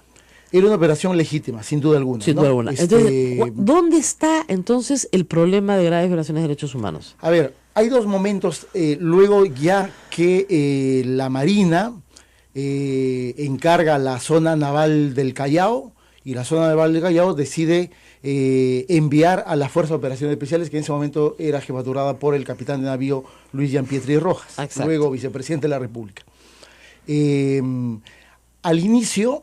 para el lenguaje común de la gente, los FOES. Los FOES, efectivamente. Entraron una fuerza especial de la especializada. Marina, ¿no? Ahí comienza a haber una intervención paralela en términos de la intervención de las Fuerzas Armadas, la Marina, y según la versión de Gianpietri, del encargado y representante del presidente de la República, el señor Agustín Mantilla. Exactamente, que era viceministro del Interior. ¿Ministro o viceministro? Viceministro del Interior. Gianpietri, en por lo menos 3 declaraciones distintas, cuando es testigo en la investigación del Ministerio Público, cuando es testigo en el proceso penal, él señala que hay una orden de la segunda zona naval de la Marina, y la orden es: atiende los pedidos del señor Mantilla, porque es el representante del presidente de la República. Muy bien. Y el representante del presidente de la República es un poco el que marca la pauta del inicio de la intervención militar. Muy es bien. una cosa que se ha cuestionado a Gianpietri en el curso de sus declaraciones, y él lo que ha señalado que él tenía ese encargo y esa orden. Esa que es su él, orden. haga caso a lo que el señor Ahora, Mantilla estaba... Parece lógico que el poder militar se subordine al poder político. Es decir, si el representante del ministerio, el representante del presidente de la República le dice ya, entran, ¿no? Sí, pero claro, es una operación militar, ¿no? Y luego esa representación de Mantilla es desconocida por el presidente de la República. Bueno, creo que hay otro tema, ¿no? Pero en términos de la operación propiamente militar hay 2 momentos. Un momento en el que efectivamente hay un nivel de enfrentamiento armado, mutuo, porque hay 3 senderistas que tienen armas de fuego, ¿no es cierto? Mueren militares también. Mueren 3 infantes de marina como consecuencia de la acción de parte de los senderistas. Y luego ya hay un absoluto sometimiento de la gente de Sendero y de los que estaban en el llamado pabellón azul al poder militar de la Marina, ¿no es cierto? Obviamente ya hay una acción en términos de dimensión de la capacidad militar absolutamente superior. Ahora, de parte eso de la está Marina, ¿no? fotografiado. Totalmente fotografiado. Así es. Y ya luego del proceso el inicio del proceso de rendición, que se da tempranamente la noche del 18, y hay un proceso que la Fiscalía identifica que es parte de las violaciones a derechos humanos de los internos, ¿no? Y es en ese proceso que podemos identificar, es el inicio de la segunda etapa de la operación militar, en el que ya la Fiscalía identifica que hay por lo menos 3 formas de eliminación en tiempos diferentes de los internos.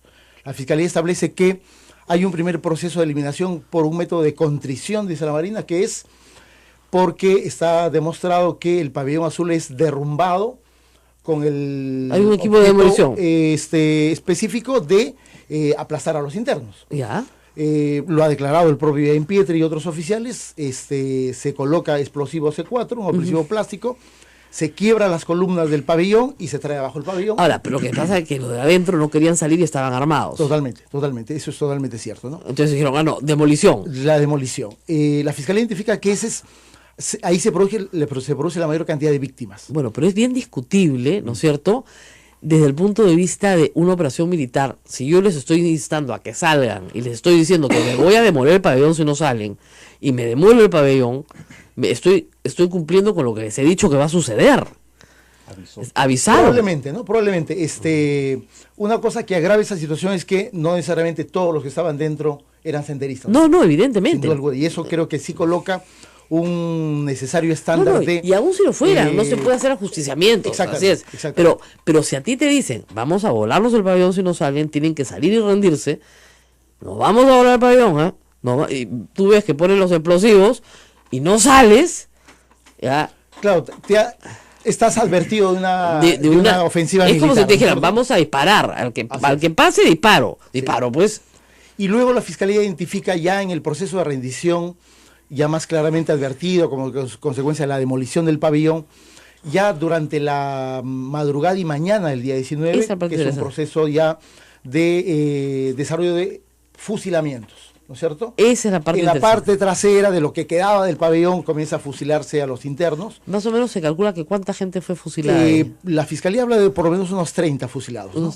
Con el mismo método del frontón, del Urigancho. del Urigancho, efectivamente. Ahora, bueno, hay ahí hay dos pruebas importantes. Uno, obviamente, la evidencia forense de que hay personas ejecutadas con disparos de arma de fuego, la declaración de varios marinos que reconocen que efectivamente les ordenaron fusilarlos, y el señor Mejía Huerta, que es el llamado Lázaro, uno de los fusilados que no murió, y que 3 o 4 días después es rescatado por elementos de la Marina, ¿no? Bueno, vamos a hacer una pausa y regresamos con mucho más. Este es el caso del Frontón.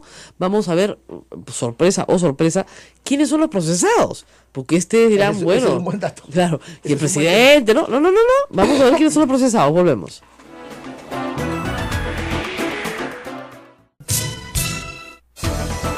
Sodonco, la Sociedad Dominica de Medios de Comunicación. Rosa María Palacios conversa con el doctor Carlos Rivera, director y abogado del Instituto de Defensa Legal. Estamos hablando de la torpeza del gobierno García, porque ustedes imaginarán la cantidad de gente que fue luego reclutada por Sendero para buscar a su pariente. Aprovechándose de una necesidad. Claro, o sea, porque como los cadáveres los escondieron, venían los abogados democráticos y te decían, nosotros vamos a conseguir el Abogados democráticos. Así se llamaban, pues Marta Guatay, que está por salir, era la dirigente de un brazo de Sendero Luminoso, el brazo legal de Sendero Luminoso, que se hacía llamar los abogados democráticos. Como decir ahora Movadef. Exactamente, Correcto. pero no, pues era un órgano como Sendero decía, es un organismo generado por el partido, ¿no? Pero obviamente era un... Más identificado, digamos. Participaban en todos los juicios de los terroristas. Wow. Y además, obviamente, miraban al juez a la cara y le decían que lo que iba a pasar. No, olvídate, Sendero en esa parte legal la tenía perfectamente dominada. Correcto. ¿Ya? Y Marta Guatay era la cabeza de esta organización. Sí, claro. Después se militarizó en los abogados democráticos, Claro. ¿no? Ya hacia el año 90, 92. Claro. Pero en los 80 sí cumplió un trabajo importante para Sendero, ¿no? Claro, que Importante reclutar. para Sendero. Imagínate, pues todas estas familias, en Lurigancho nomás hubieron 300 muertos. En el Frontón, ¿cuántos muertos? Se identifica 133, Claro, sospecho cuatro- que son más. O sea, mira, O sea, bajo esa promesa de devolver a los cuerpos, 450 familias. reclutaban nuevas personas. ¡Claro! Ah.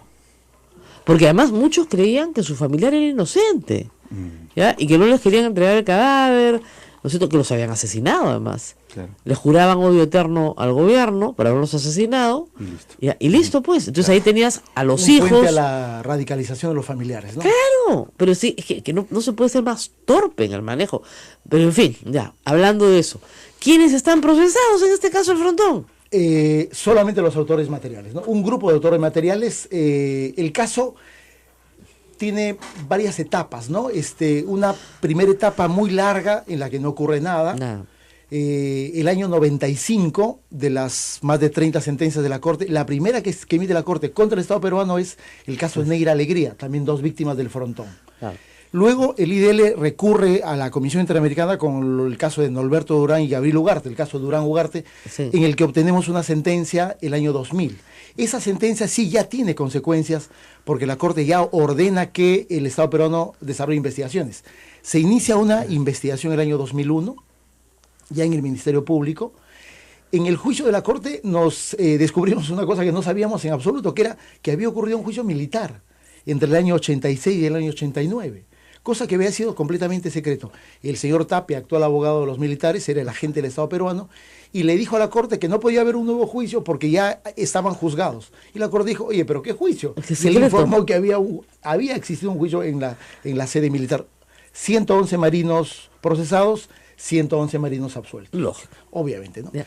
Se inicia una investigación en el año 2001, el año 2002 se archiva el caso, en abril del 2001, nosotros apelamos y al mes siguiente un fiscal superior, Carlos Navas, confirma el archivamiento. Después Carlos Navas Rosa María sería designado por Alan García como miembro de un tribunal de la OCE. Si ocurriría, hoy día sería un escándalo, ¿no es cierto? Claro, lógico. En esa época nosotros... Y el la año gente- 2002, la Corte Interamericana emite una resolución de cumplimiento y le dice al Estado peruano Que no puede ustedes tienen archivar. que reabrir el caso. Así es. Y el caso continúa, y en diciembre del 2004, el fiscal Mario González formula una primera denuncia solamente contra 10 marinos. Ahí es ¿Solamente cuando- contra quién? 10 marinos. 10 marinos. Ya. Y es ahí cuando Que incluían a Iampietri ahí. No.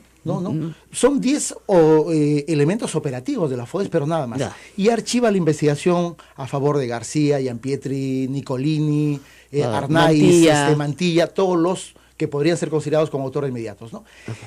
Por lo tanto, ahí comienza a haber 2 líneas paralelas, contemporáneas.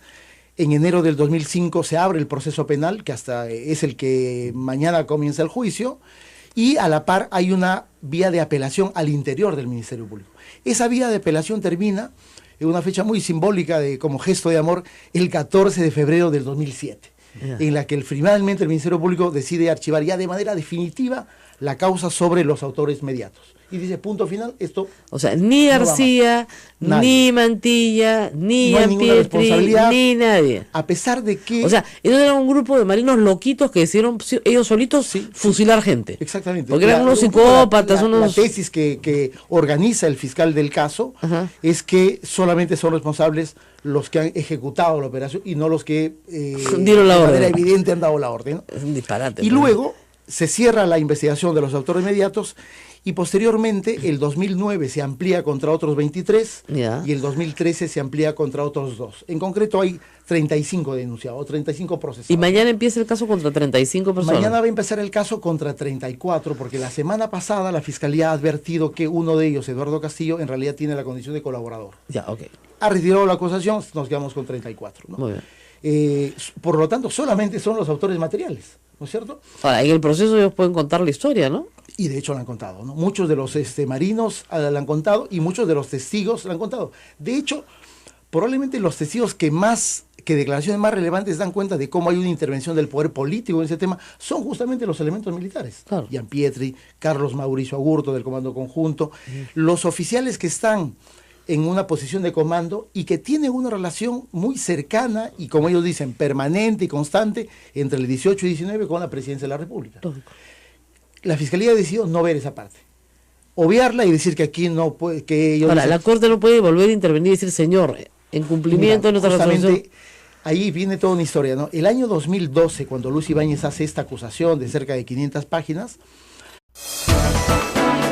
La Sociedad Dominica de Medios de Comunicación, Sodomco, presenta A Pensar Más con Rosa María Palacios.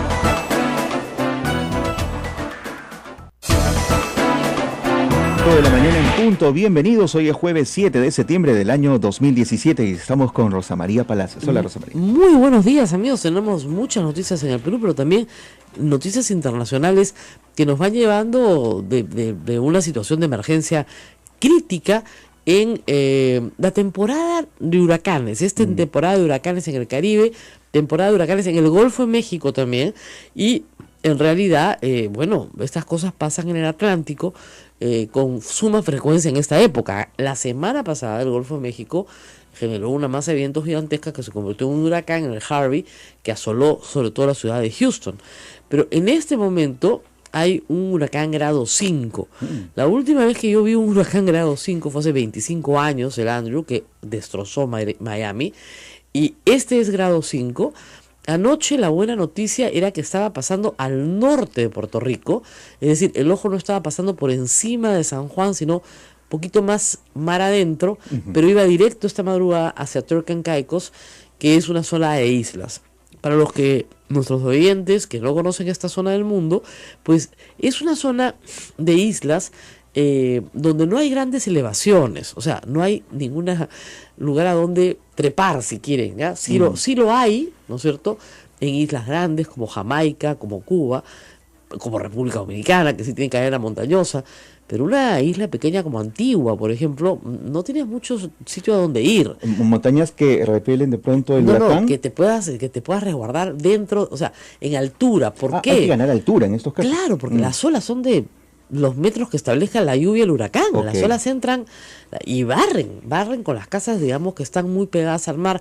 Y la mayoría de estas islas, sus ubicaciones urbanas, digamos, están pegadas al mar. ¿Por qué? Porque son turísticas. Así es. Viven básicamente del turista de los Estados Unidos y de Europa, que va a pasar sus vacaciones ¿a dónde?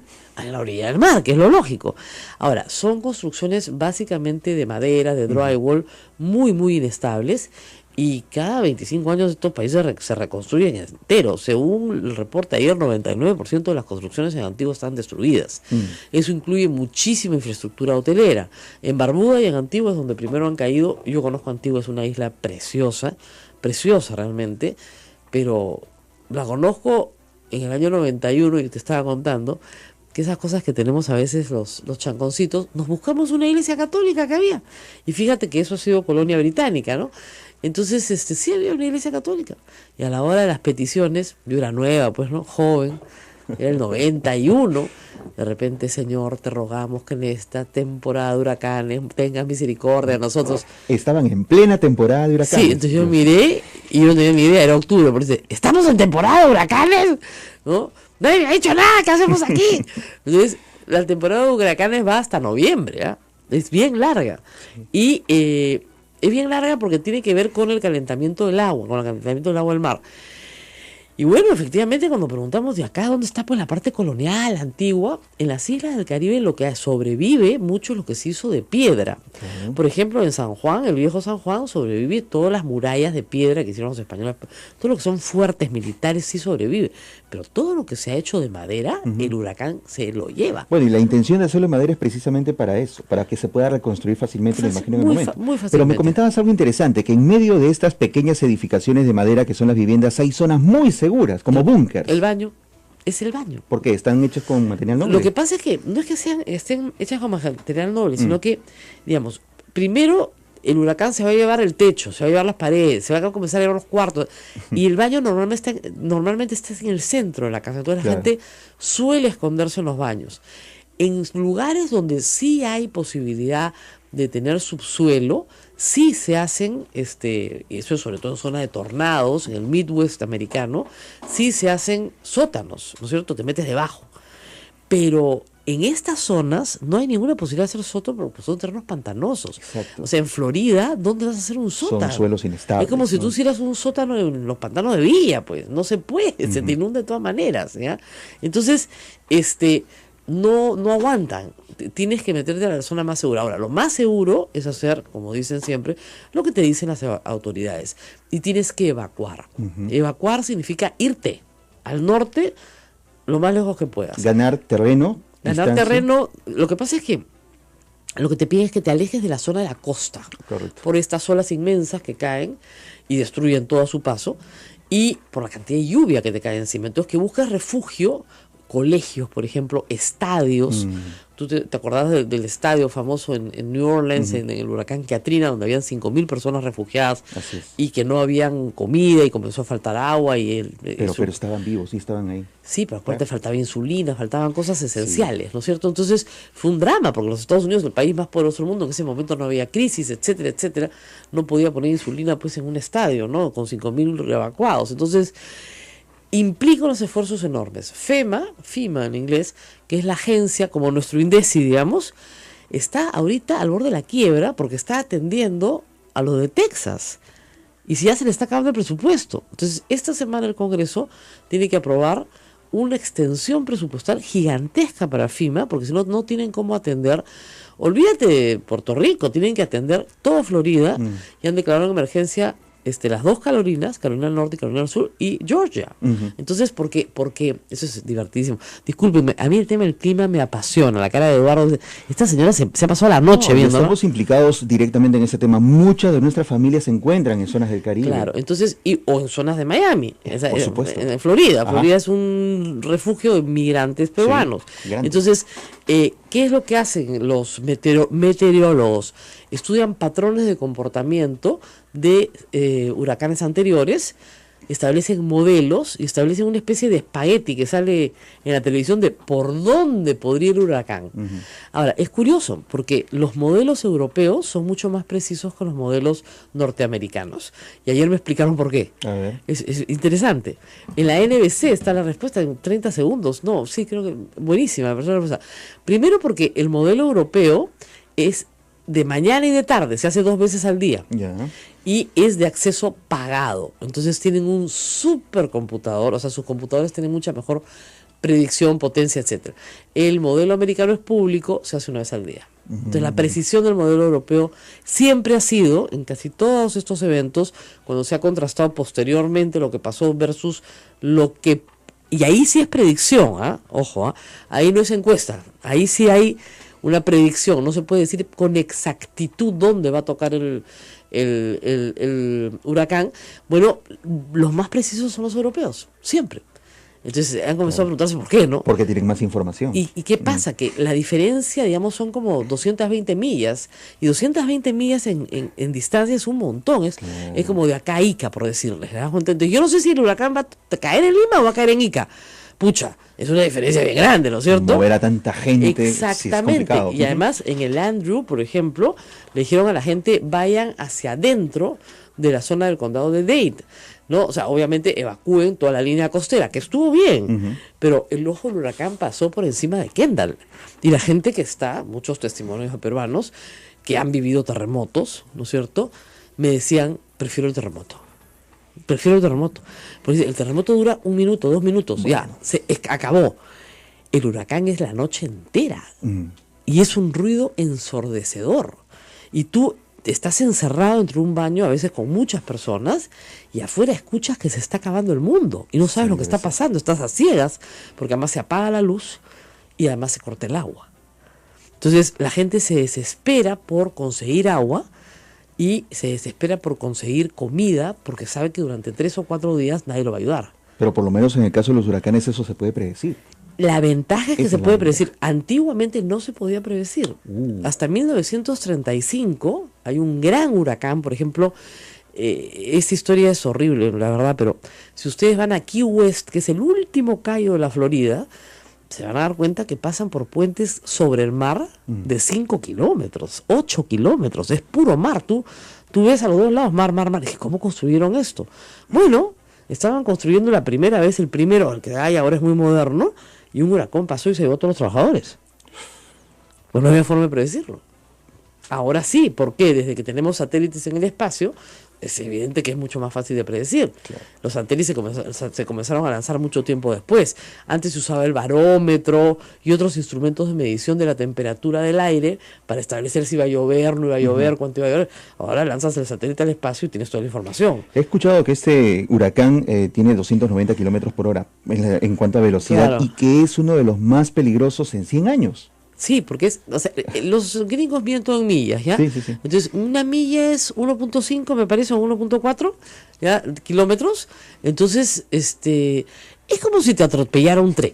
Vamos a ponerlo así, ¿ya? Las probabilidades de sobrevivir son casi nulas. Así, además se lo dicen a la gente, ¿eh? Sí. Una y otra vez. Además, no solamente es que el viento te empuje, te caigas y te golpees, sino que te caen cosas encima.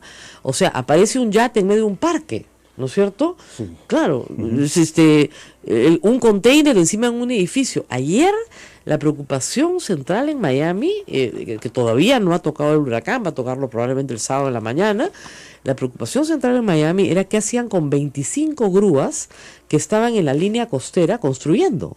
Grúas gigantescas que están en el piso 35, porque el viento abajo va pues a 150, 200 kilómetros por hora, pero en el piso 35 claro, va a 250. Y no hay tiempo de bajar las grúas, ¿tú sabes? Porque una grúa de esas para bajarlas te demoras una semana. Ajá. Entonces, la única solución de ingeniería que tenían posible era amarrar bien las bases de la grúa y dejar suelta la parte larga para que corra como una veleta. Claro. Y de vueltas. No para pedirle viento, sino para que vuelte. Claro, que se desprenda eso sería fatal. Claro, ¿tú te imaginas ese material volando por los aires y llevándose todo a su paso? Son 25 grúas solo en la línea costera, ¿ya? Porque se están haciendo condominios, casas, etcétera. La línea costera de Miami hace 50 años, por decirte, no tenía la cantidad de edificios que tiene hoy. Es como nosotros comparáramos el terremoto del año 74 en La Molina con un terremoto hoy en La Molina. Claro. No tenemos las mismas construcciones, ¿ya? Y los efectos van a ser muy, muy duros porque no hemos probado todavía esas construcciones. Ahora, reitero, de lo que sabemos hasta este momento hay malas noticias. Hay 3 huracanes en formación ahorita, no es uno, hay 3. Irma es el que viene embalado, pero también está el huracán José. Ahora, la mayoría de estos huracanes se convierten en tormentas tropicales, ¿ya? Y pasan, claro, llueve un día, 2 días, 3 días, pasan y se acabó. Pero Florida pues es verde por algo, se dan cuenta, porque llueve muchísimo. Pero los que sí se mantienen como huracán, apenas tocan tierra, pierden fuerza. Lo que pasa con el huracán Irma es que solo ha tocado tierra en Barbuda y Antigua, Ajá. de ahí no ha tocado en San Juan, se está yendo de frente sobre Turcancaicos, y de ahí va por la costa de República Dominicana y sobre Cuba. Digamos, no está descargando la fuerza, Exactamente. se está yendo Ahora, con apenas toca Los Cayos y Florida, ya mainland, como se llama, o sea, la tierra firme, si quieres, ahí va a bajar su potencia y pasa a ser un huracán de grado 5 a un grado 4, pero el grado 5, como les digo, no hay uno hace 25 años. Uf.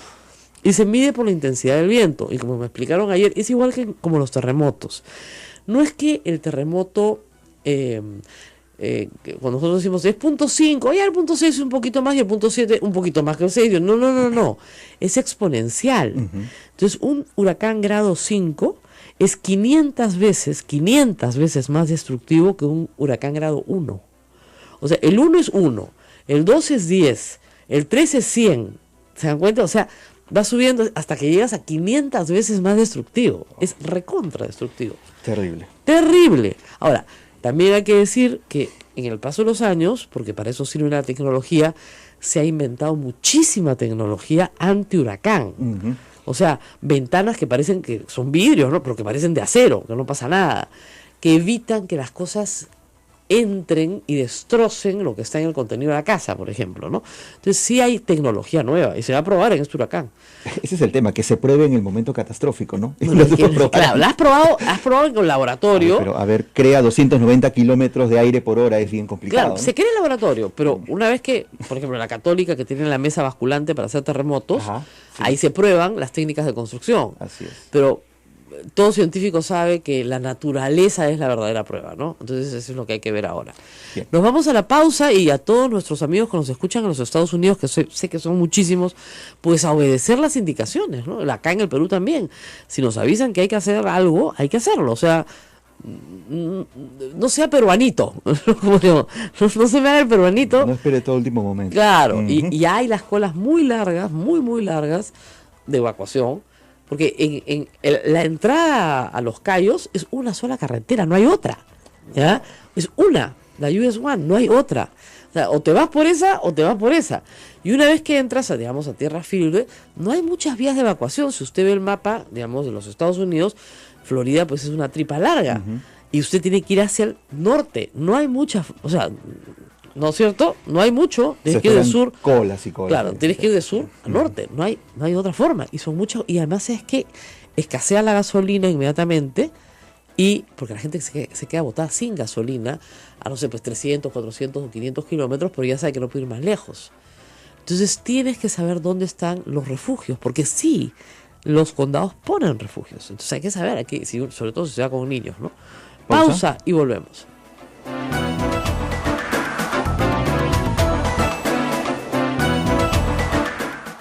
Sodomco, Sociedad Dominica de Medios de Comunicación.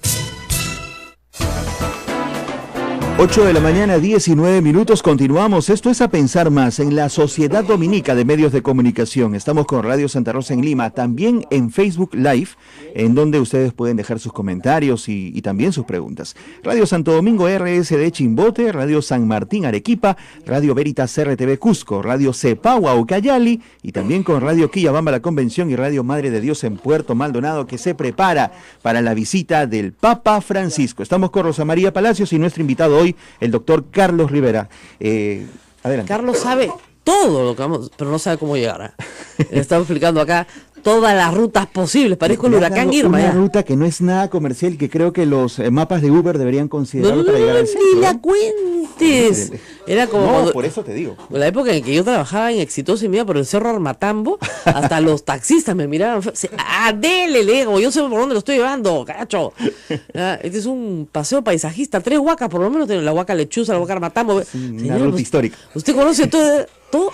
O sea, yo salgo, digamos, de Miraflores, no es por nada, hasta Villa, sin un solo semáforo, del agua, sin un semáforo, pero no, hay que ser rutero acá en Lima, o sea, tienes que imaginar, y los horarios, ¿no? Los horarios son, mira, si tú sales de tu casa, sales de la casa a las 7 de la mañana, ya no puedes entrar a la vía expresa, pues. Ya fuiste. 6:30, la vía expresa, tranquilo. A partir de las 7:15, 7:30, o ahorita, a todos mis amigos que están atrapados en la Javier Prado, como dicen, el último infierno del cual Dante se olvidó ¿no? De graficar. De graficar, porque ahí está. Sí. Bueno, vamos a hablar de otra historia. Hoy está con nosotros Carlos Rivera, porque se inicia el caso El Frontón. El caso El Frontón es un caso muy antiguo. Probablemente muchos de nuestros oyentes no habían nacido cuando sucedió. 31 años. 31 años, así es. Y se trata de la discusión sobre si se cometieron violaciones graves a los derechos humanos. Es decir, si se ejecutaron rendidos, vamos. Hubo un motín coordinado de grupos del Sendero Luminoso, básicamente, porque MRTA en ese momento no fue protagonista, en 3 penales, a la vez. Lurigancho, Santa Bárbara, que era el penal de mujeres en ese entonces, y El Frontón. Los 3 fueron develados de distintas maneras. En Santa Bárbara murieron 2 mujeres. En Lurigancho, donde más personas murieron y donde más probado está que fueron ejecutados extrajudicialmente, porque los fueron sacando de uno en uno y los fueron fusilando, más de 300 presos. Y finalmente en El Frontón, donde sí efectivamente hubo una confrontación. La Marina estuvo a cargo del develamiento de ese motín y hubo una confrontación donde murieron también marinos. O sea que hubo un intercambio de fuerza. La discusión acá se parece un poco al caso de la Embajada del Japón, ¿no? Es qué pasa después de que la Marina toma el control, ¿no es cierto? Y según las investigaciones, y el IDL se ha acompañado este proceso sobre todo a los deudos de las víctimas, según estas investigaciones, pues a algunas personas se les torturó o se les ejecutó después de estar rendidas. Carlos Rivera está con nosotros. Creo que lo he resumido a toda velocidad. Sí. Ahora, Gracias, María. una pregunta que siempre la gente me hace. Si en Lurigancho está requete probado que hubo ejecuciones extrajudiciales, ¿no es cierto? ¿Por qué nunca se siguió el caso Lurigancho? Mira, en el caso Lurigancho hubo un juicio en el fuero militar.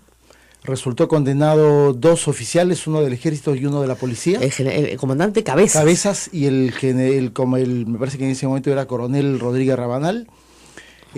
Sufrieron pena privativa de libertad como consecuencia de ese juicio militar y me parece que terminaron liberados de responsabilidad con la ley de amnistía del 95. Del 95. Del 95. O sea que por lo menos pasaron probablemente 10 años presos.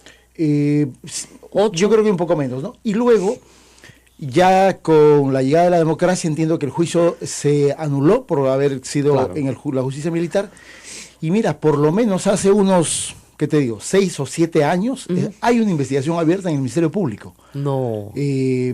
Más o menos conozco la investigación, es una magnífica investigación en términos forenses, es decir, del descubrimiento del lugar de los entierros, de la identificación de las víctimas, de familiares.